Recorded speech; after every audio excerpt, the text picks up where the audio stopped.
point of this lesson, this module on translating your strategy into action, where we finally got to commit to some actual goals. We got to say, how are we going to get that done?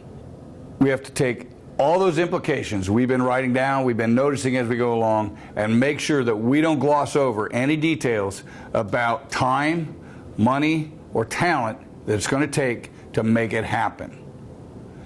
Later in Module 6, we're going to look in much greater detail at the sales closing process and some of those resources, but at this point we have to at least think about those and take into account what it should require of us to produce these outcomes.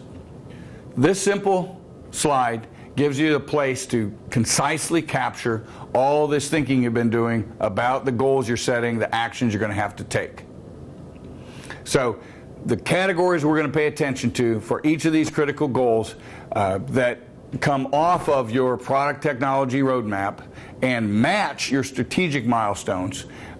We have to think about over this time frame, what are the resources? What are the cost of those resources? Is there going to be any revenue produced? And what amount of time will each of these major goal statements take?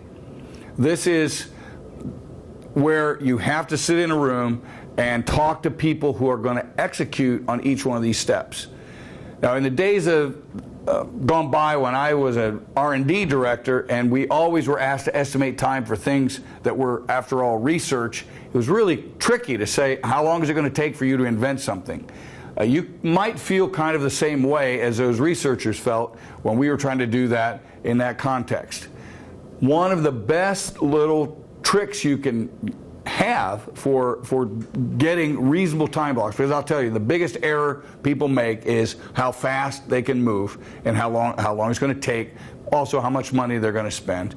But one of the tricks is, think about the goal you just wrote down.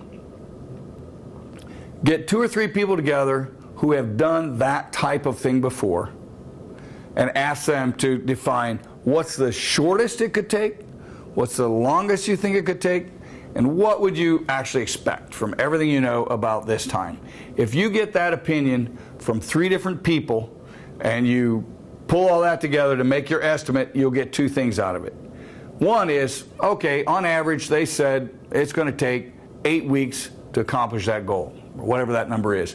The other thing you get when you look at what is the worst case and the best case scenario, you're going to get a good sense of just how uncertain that step is.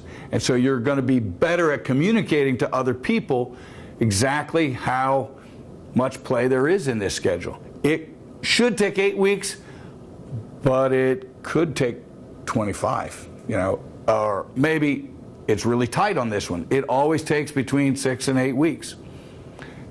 Once you know that, then you can start having more confidence that you're making promises, making commitments, making plans that are actually doable. This is an important step to challenge yourself on, and you can ask the exact same question in terms of how much money should it take to accomplish this task.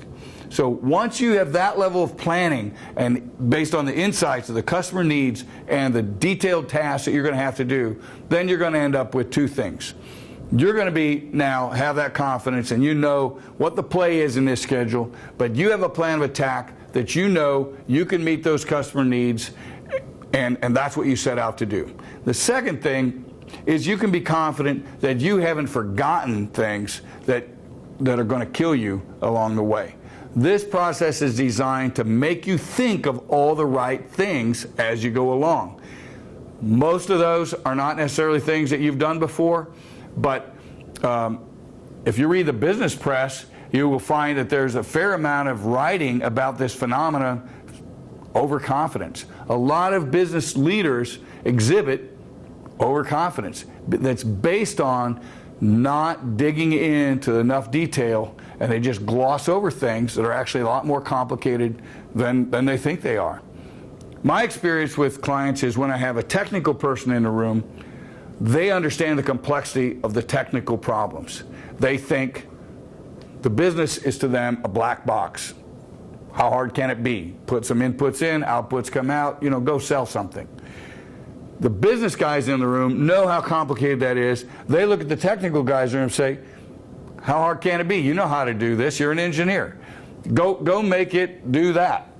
And have it by next week. The solution is to get everybody to have a greater appreciation for the complexity of everything else and get the whole team to reintegrate it. When you've done that, then your step-by-step set of goals that you can put on that piece of paper are worth writing down, and you can defend them.